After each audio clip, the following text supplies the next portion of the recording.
and the developments of our own understanding of the true nature of the universe, and also the expansion of our understanding of virtual reality, I think all lead us to the idea that we are more aware of the idea of external reality being some form of simulation than we've ever done before. Now, when Aldous Huxley wrote his book back in 1954, it was an excellent book, but he was writing from experience and he couldn't necessarily link that to known science. Whereas now we are in this very, very strong position of understanding exactly the relationship between consciousness and reality, and how that relationship can be widened by certain substances or certain neurological or neurochemical states. Mm-hmm. Yeah, I mean, obviously we've learned quite a bit since then. And I mentioned Gnostics in the intro, and you talk about the pleroma quite often in the book. For people who are unfamiliar, tell us about how the Gnostics viewed reality and this pleroma they describe, and how that fits into your view. Okay. The Gnostics were a group of individuals, a religious group, around about the 1st and 2nd century AD. They've always been around, and they were probably around before that period. But effectively, they were a group of theologians and individuals who thought very, very deeply about the true nature of reality. And one of the major issues they had with the belief systems of the time was something called theodicy. And theodicy is why it is that a good God, Yahweh, whatever we want to call him, is willing to accept the existence of evil. The logic being that how could a truly eminently good God create childhood cancer? Or how could he allow evil to exist? And indeed, why would he allow the existence of Lucifer or whatever we want to talk about? Now, at that time, obviously, most people had a religious worldview and a mystic worldview of how reality worked. And the Gnostics concluded, quite rationally, and I'm sure this is a position that most thinking individuals come to at some stage in their life, is that maybe the God that is the God of the Old Testament or even the God of the New Testament isn't necessarily the real God, that there is an existence behind this existence, and that this existence has been created by what is known as the demiurge, the half-creator, Yaldabaoth, and the idea that we are trapped within this simulated world that keeps us away from the real reality behind the reality. Now, the Gnostics called that reality the reality behind reality, or the God above God, as my friend Miguel Connor calls it. That is the pleroma. And the pleroma is from the Latin. I think it's from Latin, it may even be from Greek. And it literally means fullness. And it's the idea that there is something behind this reality that we can, under certain circumstances, perceive, or part of us can perceive. Because the Gnostics argued that what has happened is we have all within us a shard of the pleroma, a little kind of nugget within ourselves that is lost from the pleroma, that is beyond our understanding. And this yearns and knows that there's something greater. And Gnosticism, and of course the word gnosis means knowledge, is that by gnosis we can enlighten, literally and metaphorically, that shard of the pleroma that's inside ourselves, to realize that we are far greater than this illusory reality we live within. Of course, the issue is that the Gnostics also argue that there are elements of the demiurge, Yaldabaoth, that are agents within the world, which they term the archons. Now, anybody who knows the movie The Matrix will know this is the central concept of The Matrix. And in fact, The Matrix and the Wachowski brothers readily acknowledged that they were talking about Gnosticism here. And of course, the idea that Neo becomes an enlightened being, he becomes aware when he takes the red pill, he becomes aware of the fact that there is a reality behind the reality. And the Agent Smith and his associates are there to actually deny us that overall existence. Now, the issue here is always that spirituality and mysticism as opposed to religion, which is dogma.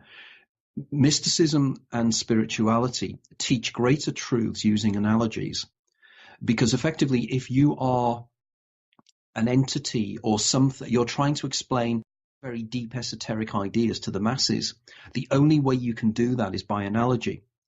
So effectively, I would argue that the whole Gnostic worldview is an analogy of a knowledge that has been known for centuries and has been carried through the Gnostic traditions of Christian Gnosticism, the Kabbalah of Judaism, and Sufism of the Muslims. And on top of this idea that reality is an illusion is also found in all Eastern religions. You know, the concept of Maya in Hinduism.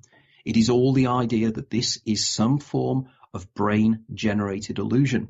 Mm-hmm. And of course, we now know from our knowledge of how the brain works and our knowledge of neurology and our knowledge of what is now called consciousness studies, the idea of how the brain recreates within itself an inner image of what external reality is. And we might be able to touch upon that later.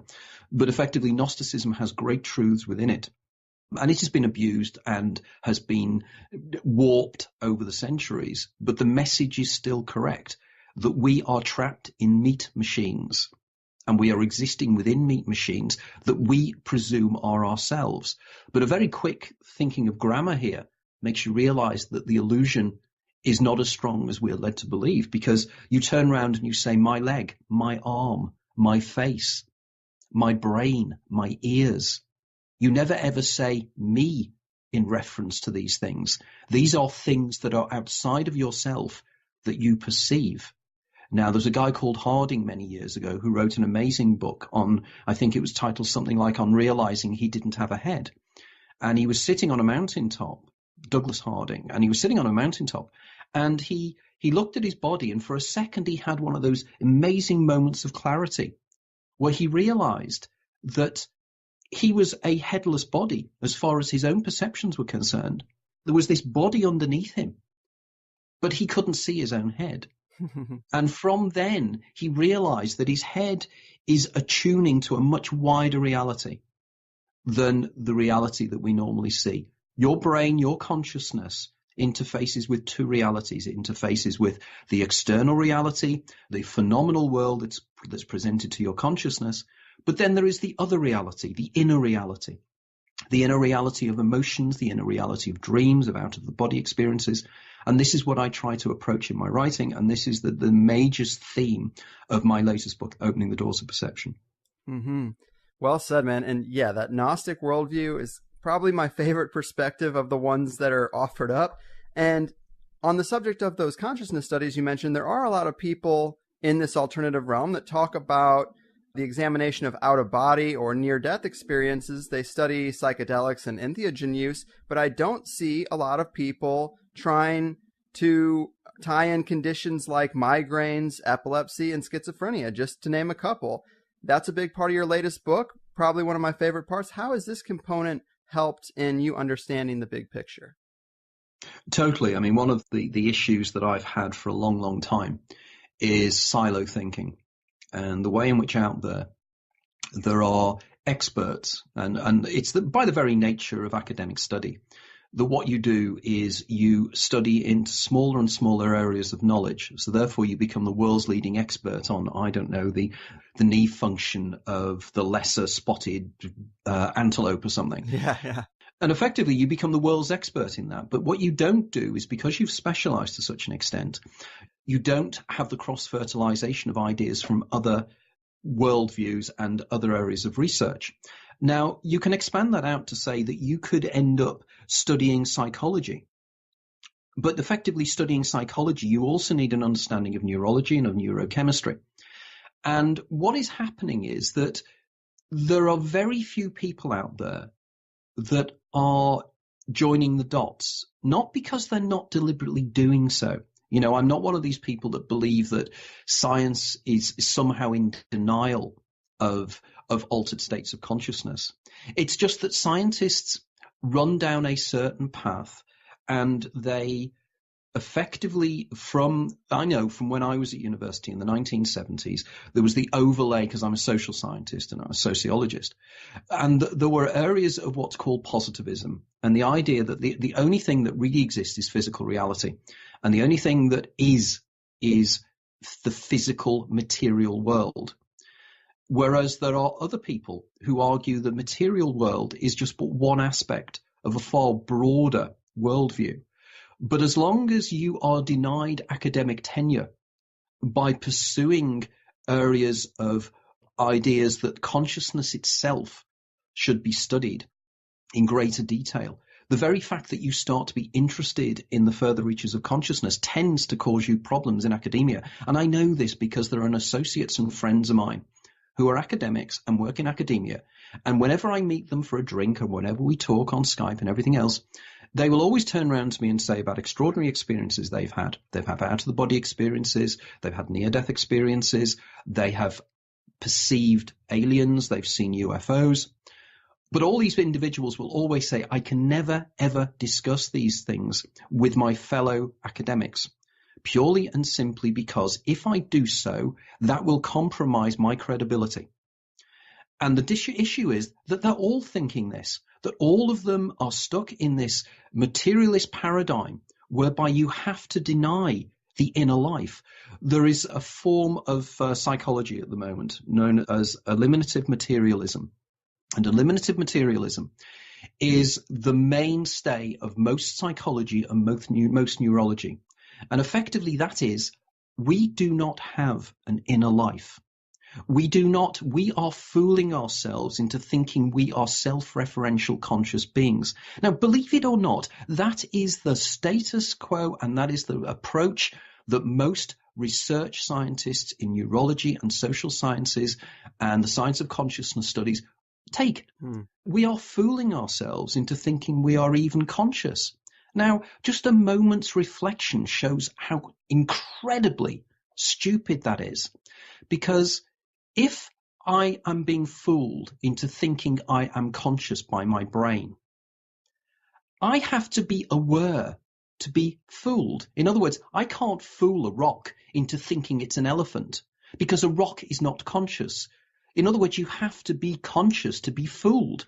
And they don't seem to join those dots. The Daniel Dennett's of this world, the Patricia Churchlands of this world are in complete and utter denial. And every single sentient consciousness on this planet, the 3 billion sentient consciousnesses on this planet, know that that's utter crap. Yeah. But we still believe in it. And it's because it's scientism. It is not science. It is a referred belief that we all have to nod like nodding dogs to agree that this is correct.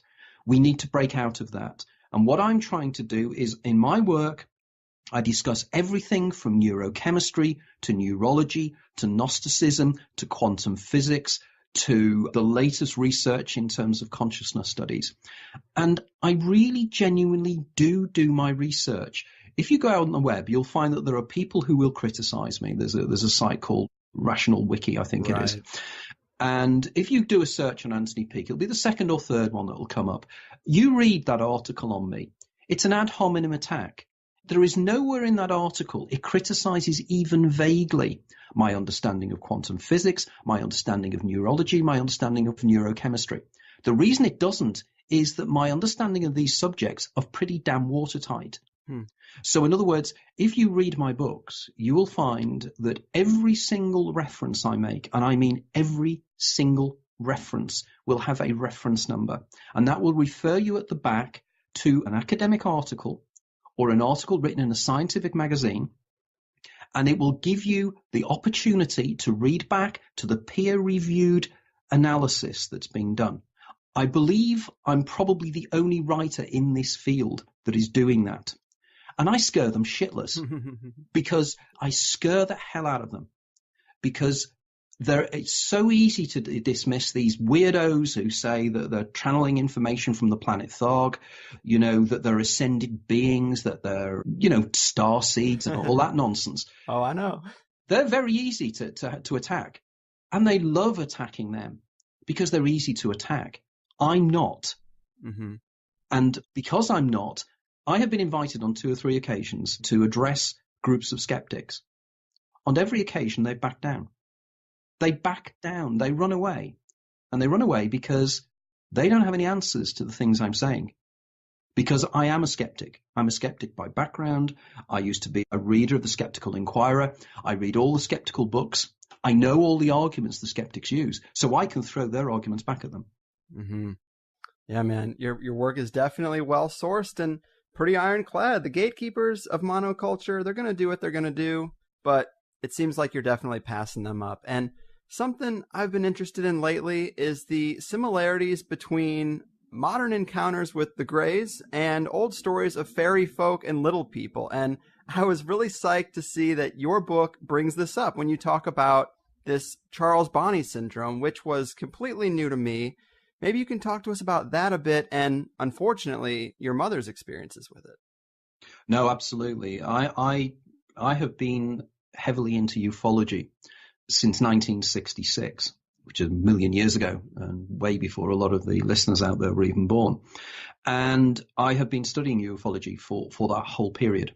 And it has always intrigued me as to the cultural aspects. And when I was at university, I studied sociology. I studied the sociology of religion, the sociology of belief.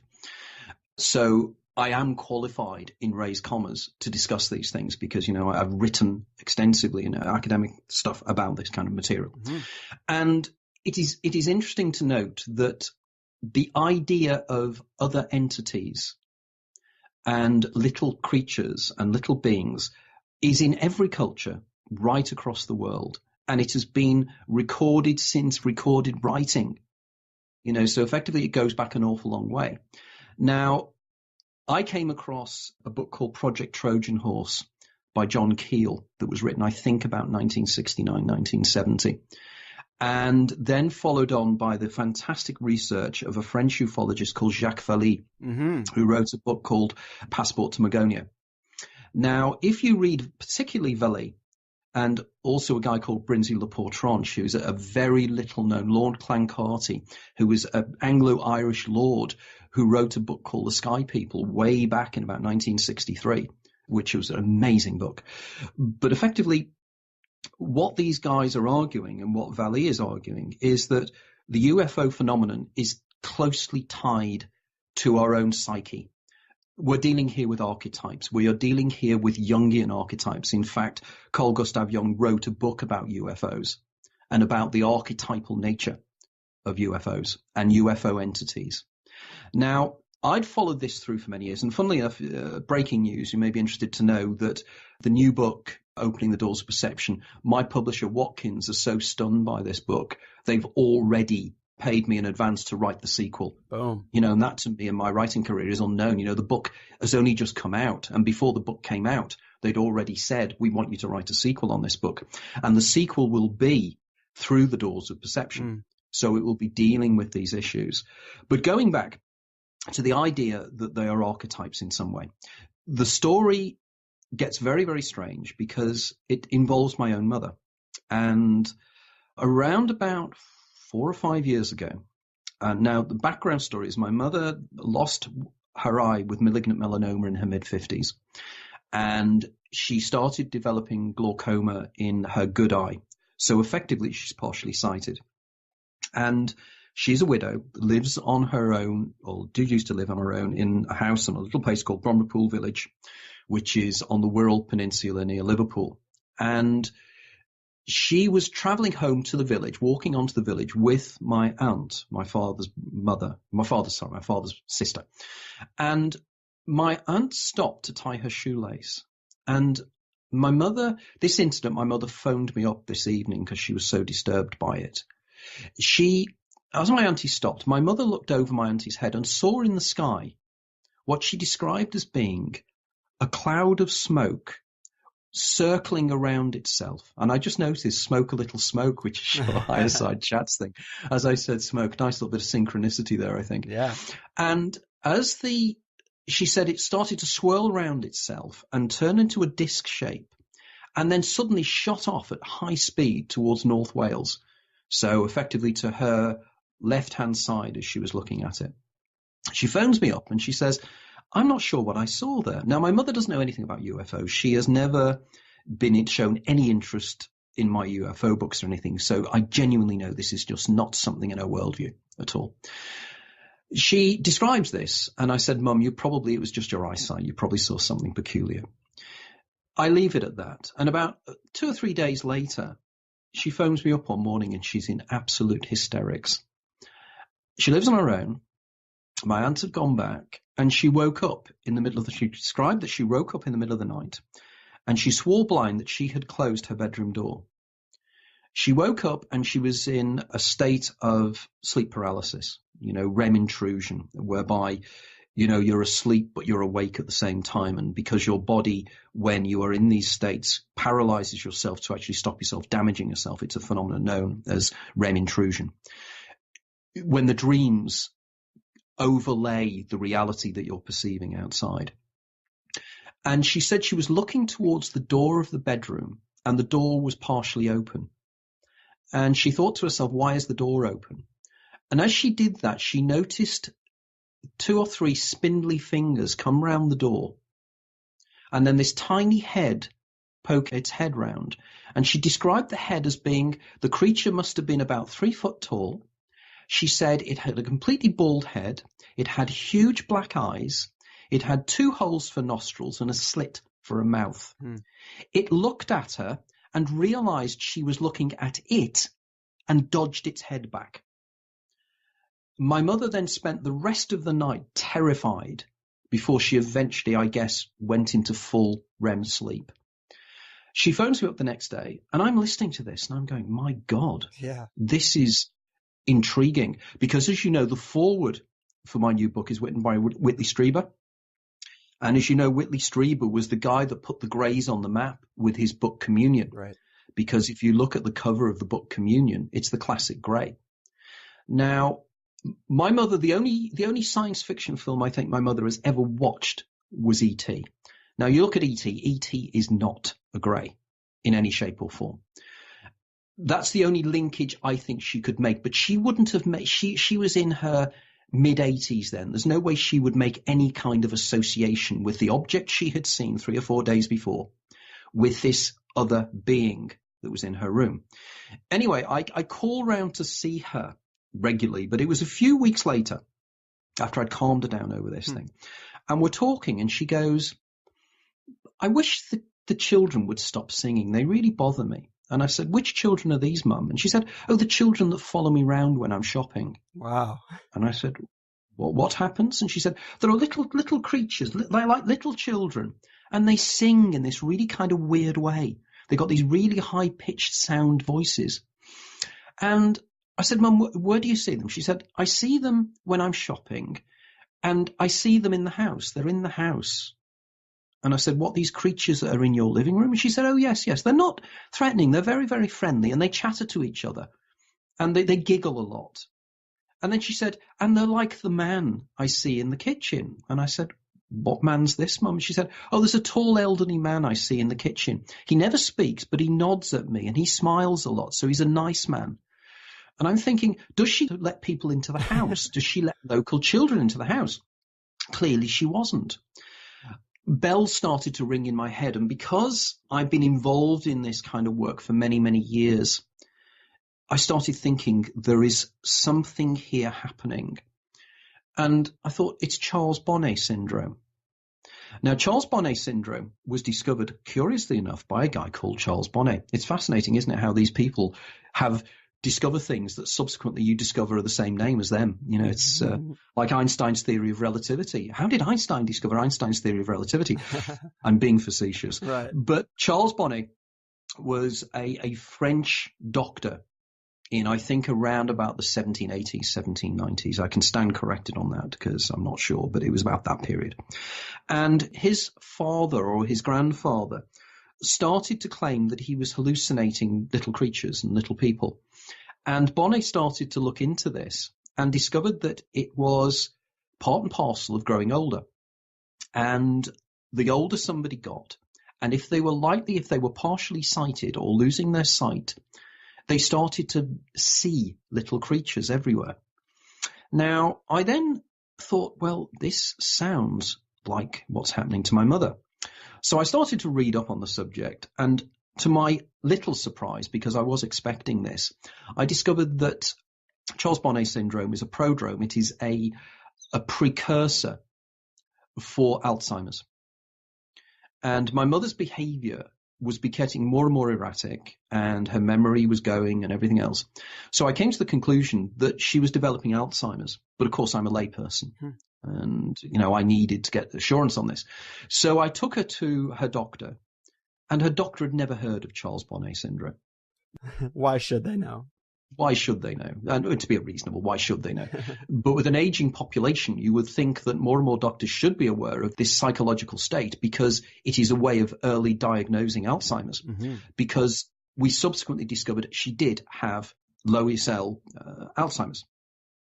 And she was diagnosed with the Alzheimer's, and it became progressively worse. And she's now literally catatonic. Now, the curious thing about this is that my research into Charles Bonnet syndrome, and there's a whole chapter on Charles Bonnet syndrome in the new book, is that Charles Bonnet syndrome is also experienced by young children. And it is also known as the mythical friends. The way children, there's a monster under the bed, or they see fairies, or they see entities. This is the same thing. So young children have it, and elderly people have it. Now, what is this telling us about the way in which we develop as we get older? And I then started to read up, and I found that Charles Bonnet syndrome is also experienced by individuals who suffer from classic migraine. Now, I'm a classic migrainer. I've never ever seen little entities, but I have the aura state, and I have everything which we can touch upon later. But I discovered that there are writers and individuals who, into their 20s and 30s, seem to carry forward the seeing of mythical friends or imaginary friends into their post-pubescent period. Because, of course, most children lose this, usually at 8 or 9. But definitely by the time they get into pubescence, they stop. And I think I know the reason why this happens, which we'll touch upon later. And it's to do, in passing, with the corpus callosum in the brain, which is the thick body of fiber that holds the left and right hemispheres together. The neurons in that area, up into the ages of 6 or 7, don't have myelination. And myelination is actually insulation of the neurons in the brain, which effectively means that the right and left hemispheres of the brains of children do not communicate, which effectively means they are bicameral, which means that they either exist in their dominant or non-dominant hemispheres, which opens up, I argue, for the doors of perception, which we'll touch upon later. But with people with classic migraine, you find that they see, many of them do, they see little children. And there's an American writer called Siri Husfeld, and she still experiences Charles Bonnet syndrome, and she's now in her 40s. And she describes in her books what she sees. And one incident she describes is uncanny.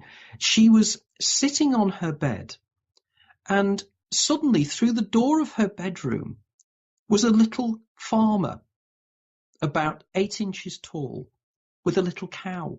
And he's pulling the cow. And the cow is responding and pulling back at him.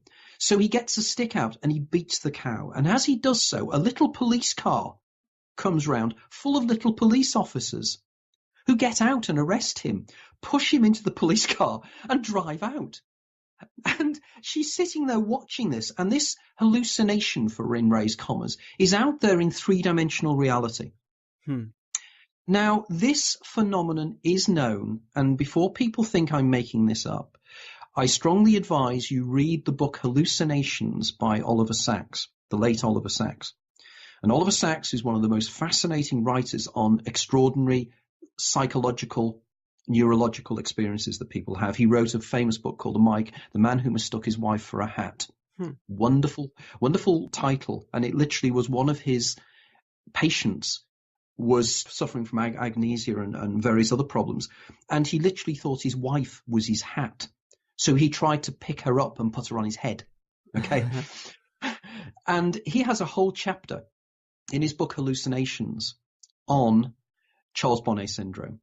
And in this chapter, he discusses in great detail the things I have discussed in greater detail in my book about elderly people and the way Charles Bonnet syndrome seems to start developing. Now, I believe this is because old age and youth, it being an infant, are directly related.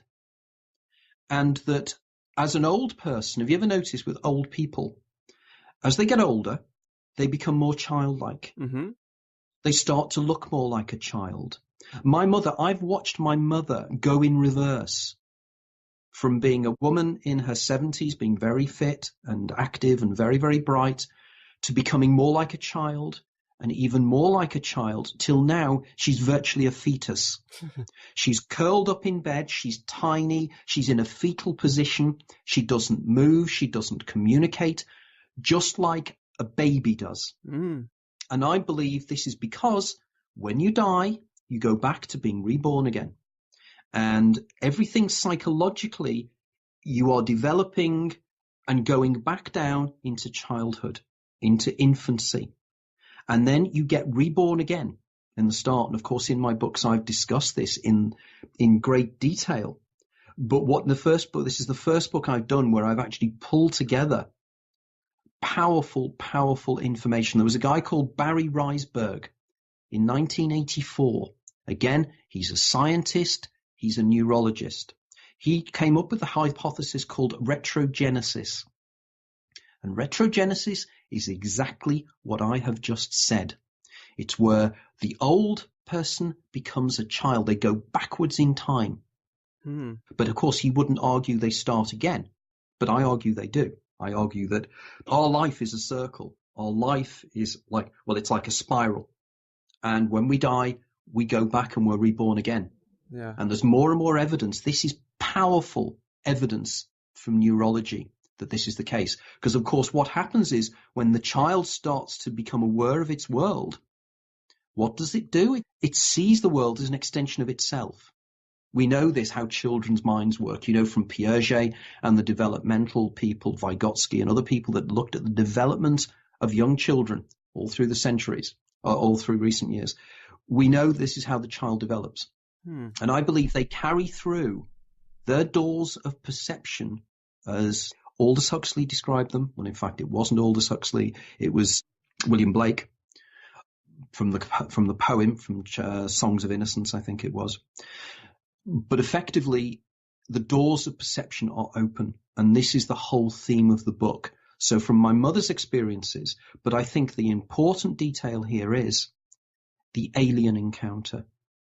The way in which the aliens seem to be the facilitator and seem to be something that was the start of the opening the doors of perception. And I think this is of profound significance, especially when we start discussing, which hopefully we will later, DMT experiences.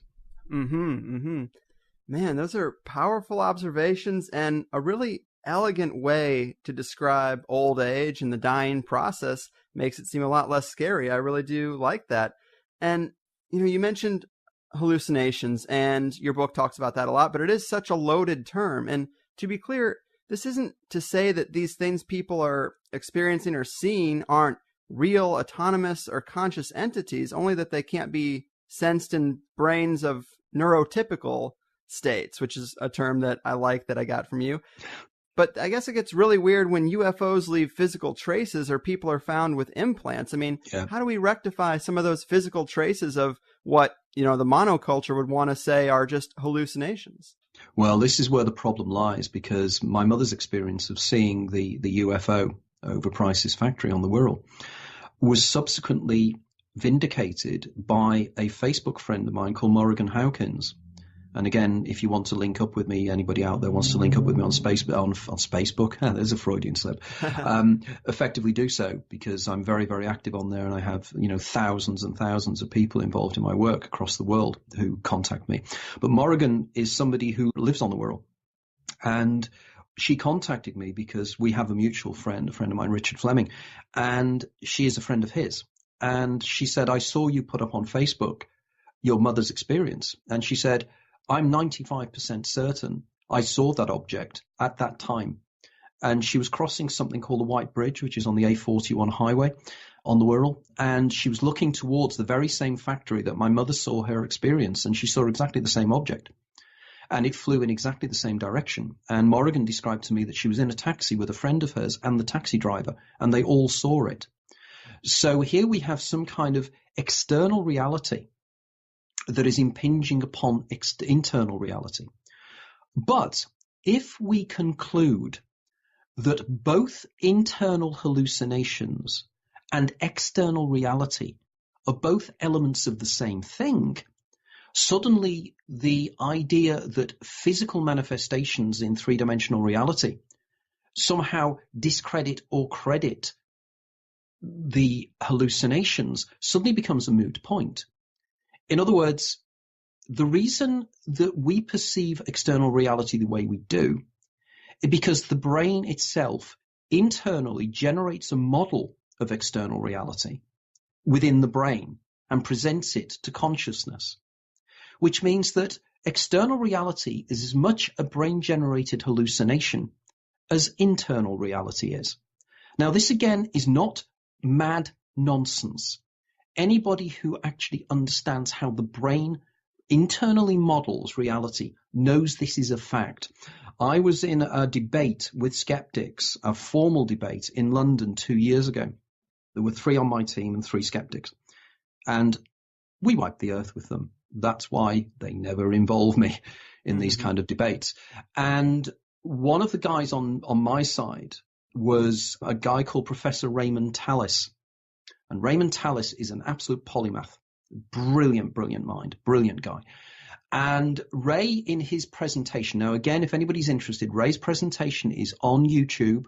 If you just look up Raymond Tallis London debate, you will find it, okay? And in his opening presentation, he makes this amazing comment where he says that the idea that out-of-body experiences and NDEs and other extraordinary experiences are extraordinary and strange is weird, because it's just as extraordinary and strange that I'm having a real life experience. Right. It is just as odd. But people never ever think about that I am something somewhere, somehow behind my eyes and between my ears that's somehow aware of all this that's around me. In a ordinarily dead universe, I am something perceiving something. And this is why people never ever think deeply enough. You know, they dismiss NDEs and they dismiss OBEs, but they never ever think, but isn't it absolutely staggeringly amazing that I'm here? And indeed, is it not staggeringly amazing that anything exists rather than nothing? But it does, and it is perceived by me. Now, again, as an analogy I've used in my previous writings here, when people turn around and say external reality is real, internal and hallucinations are not. The only reason that an hallucination is because it is not shared by anybody else. That is the absolute definition. It is a perception that is external to yourself that nobody else perceives. But there is something else in psychology called a folie à deux. And a folie à deux is when you and another person share an hallucination, which has been recorded many, many times. So here we have a problem for materialist reductionist science, because the only way they can explain a folie à deux, which is a shared hallucination, is by falling back on telepathy, communication between brains at a distance. But they don't believe in that anyway. So they use one thing they don't believe in to explain something else they don't believe in. When you then have a group of individuals who collectively have an hallucination, like many of the mass UFO sightings, with the incident at Fatima, where the sun supposedly spun in the sky, these things were seen by thousands of people. That's collective hysteria. So we have thousands of people sharing an hallucination. But if thousands of people can share an hallucination, why is external reality similarly not an hallucination? Because the only reason I believe that external reality is real is because other people correspond and agree with me it is consensually real. It's actually a term called consensual reality. We consent to the fact that we see the same things. Mm-hmm. But clearly, collective hallucinations destroy that argument. Right. So there are researchers in recent years, there's a couple of guys many, many years ago, came up with a book on hallucinations. There's a lady called Celia Green and her associate, I think it's Christopher or Colin McCreary. And they came up with something called a metachoric model of perception. And the metachoric model is simply this. Everything is an hallucination. Everything. And to me, that makes eminent good sense. Absolutely. I agree. And maybe we should throw dimethyltryptamine in here a little bit, because you could consider it a bit of a clue that I've heard other researchers suggest that because the alien abduction phenomenon and UFO sightings seem to repeat with people, they seem to be multi-generational. I've heard some people equate that to the reasoning being that maybe it's because of a hereditary DMT dumping condition of some kind, or some kind of chemical issue. What are your thoughts on that? And maybe, also what role does dimethyltryptamine play in the big picture? Okay, well, the things we have to discuss here is that there will be people out there who will be believing that some people know that DMT, just an explanation, dimethyltryptamine is the most powerful hallucinogenic substance probably known to man. Mm-hmm. The most powerful one thus discovered. It's in nature. It's in plants. It seems to be everywhere. It seems to be unusual to find places where it's not. It's been found in the cerebral fluid, in the back, in the spinal cord. It's been found in the liver, and I think it's been found in the lining of the stomach. But educated people will counter the argument and say, yes, that as it may be, but it's never been discovered in the brain. It has been discovered in the brain. It's just that people don't know about it. Mm. And the reason being is that I think this discovery has caused incredible problems with the deniers of the greater reality. 2014, I think it was, there was a paper published by a lady called Jimo Borjigin, who was at the University of Michigan. And she's been researching the brains of rats. And she did some tests on rats that year. And she found inside the pineal gland of rats dimethyltryptamine. The rat's brain is a mammalian brain. It is evolved in exactly the same way as the human brain has evolved. The reason that they do experiments with rats is because the the way the brain communicates with a rat is incredibly similar to the way the human brain comes about.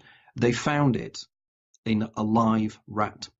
Now, if that is the case, either dimethyltryptamine is generated by the pineal gland, or it appears from somewhere else in the body, in the pineal gland.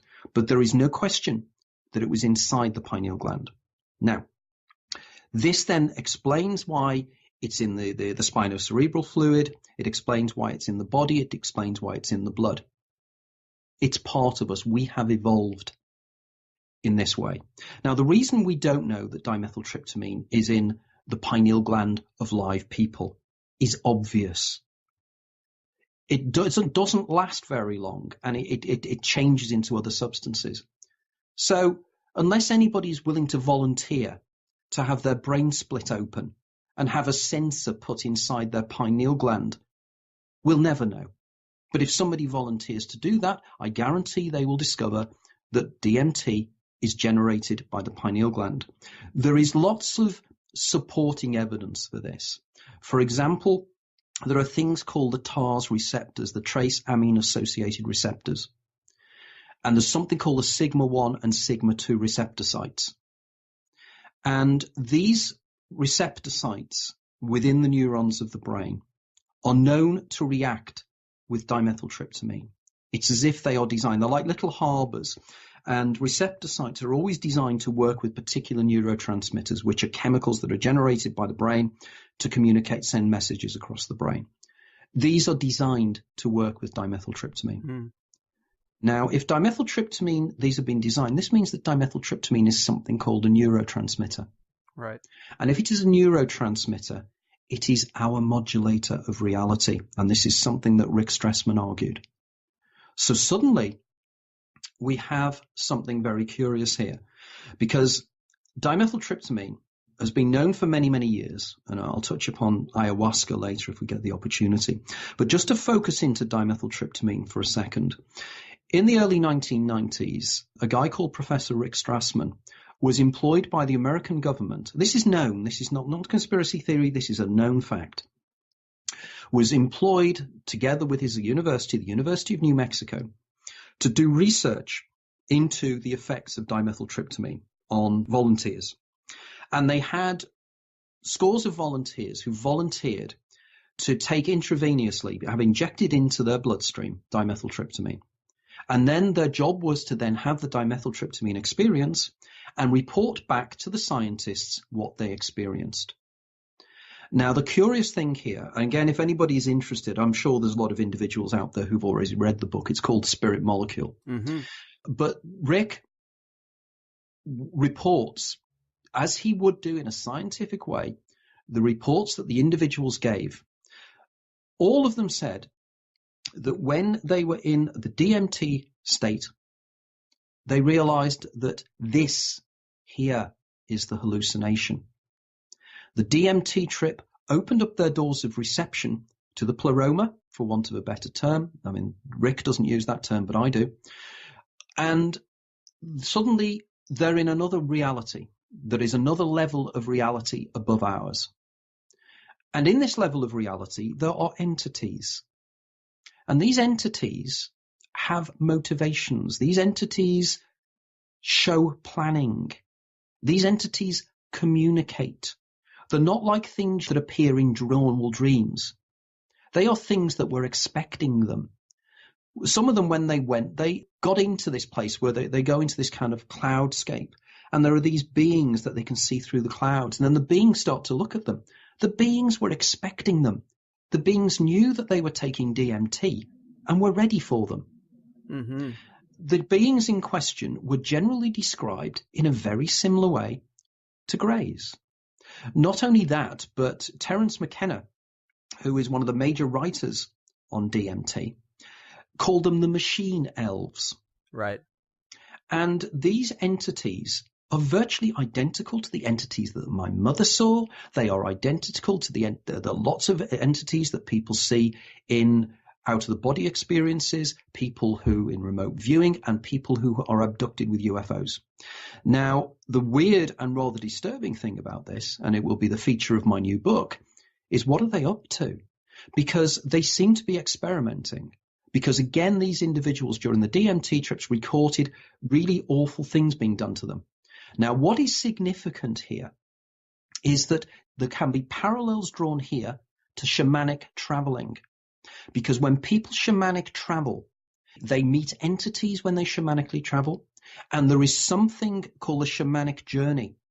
And in the shamanic journey, the shaman is dismembered and cut into by other beings. It's part and parcel of the process of becoming a shaman.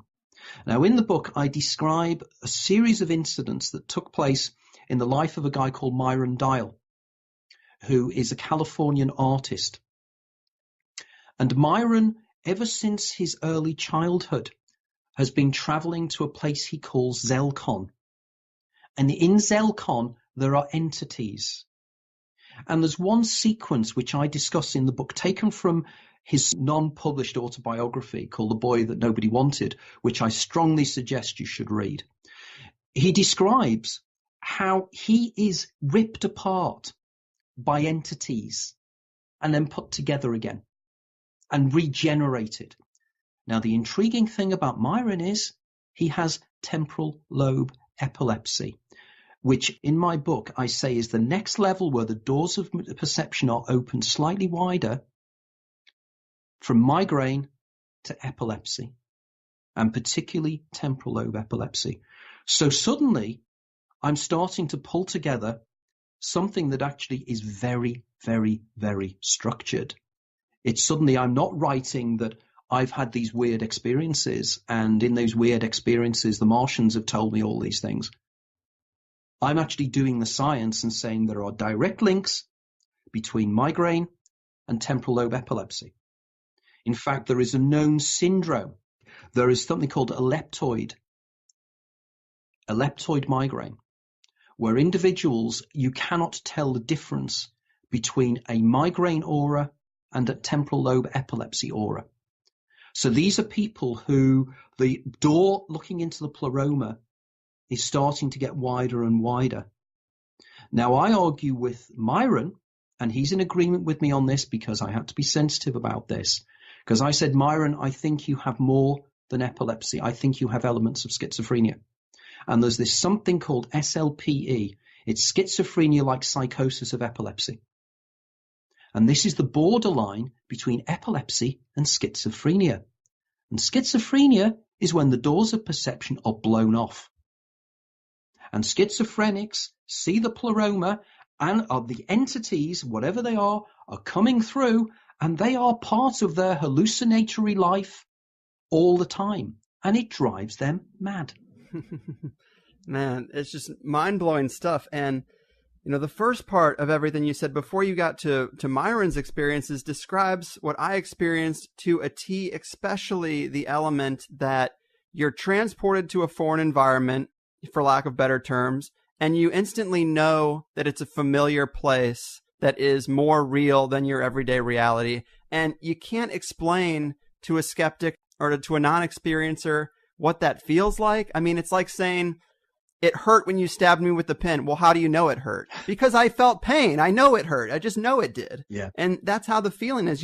You know it's strange, but yet incredibly familiar. And if I hadn't experienced it myself, I mean, that morning I woke up an atheist. I went to bed not knowing what the hell was going on. But amazing stuff, man. We got through about half the questions I had for you. We'll have to do this again sometime. No, absolutely. Anytime, Greg, you want to do it again, I'm more than happy to do. You're a great interviewer and you know your stuff. Thank you, man. And you do your research. You actually give me the honor of reading the book, which is important. Hosts only have a couple small jobs, and that would be one of them. But, you know, the rest of the world makes it easy for me, I guess. So thanks again, man. One thing I did take away from you, I've been a fan of your work since we first got familiar. You were actually the guest on my 21st show ever. So I appreciate coming on at such an early stage. And you talked about the lucid light device, and you made me aware of that. And I was lucky enough to experience one when it came through town. So I'm always going to owe you that, because that was... Okay. Have you got time to tell us about your experience with it? I mean, yeah. To be honest with you, it was a little... because they had a dial on the machine, and it had 10 stages, and they said, we can dial up the intensity as much as you might like. And on 10, they had the label DMT. And I said, well, you know, I've done DMT. I've done several hallucinogens. Let's just go for it. I'm here. I'm not going to see this again. And it was interesting, but it felt like, you know, having experienced DMT, it kind of felt like a synthetic version. And I was left kind of dizzy, which is not what I experienced with the drug itself, but definitely fascinating that you could get someone that close to a real psychedelic experience with just flashing lights. We are just a series of electrodes, and we're big computers, and it was intense. It definitely was, but I felt like it was still felt slightly simulated, and I didn't really get out of body in the way that I've heard other people describe. No, I totally agree with you on that. I think the thing is, as you know, there's a section in the book where I discuss claviform constants. And claviform constants, I think, are what it generates.